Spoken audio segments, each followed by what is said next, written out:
this close to the holiday. I know that this is a contentious issue, and I wanted to give people the chance to be able to be heard before I make my decision. So I'd like to begin with Sheriff Perkins. Now, you believe that if Riverdale was to become a sundown town, that this would cut down on crime. Yes, Mayor Keller, I do. I mean, just look at Greendale, Centerville, Seaside. Their crime rates plummeted 50% once they became sundown towns. Sheriff Perkins, I think we'd all appreciate knowing exactly what these sundown laws entail. Well, it's quite simple, Principal Cooper. All black people, citizens or otherwise, must be outside the town limits by sundown. If they aren't, then they'll be treated as trespassers. You can't possibly be considering this.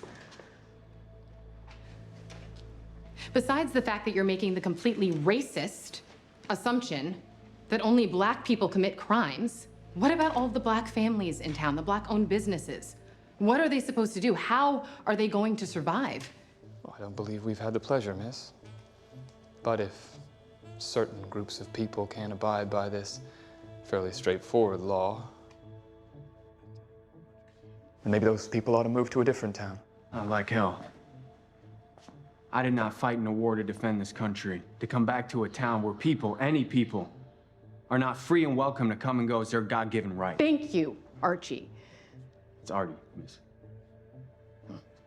And not to mention, 5 of the men in my fire department are black.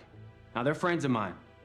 They've saved countless of our lives. Fire Chief Andrews and Sheriff Perkins, I'll tell you what, clearly I have a lot to think about from this evening. So I would suggest we all take a step back, reconvene in the new year, and we'll settle this difficult matter once and for all.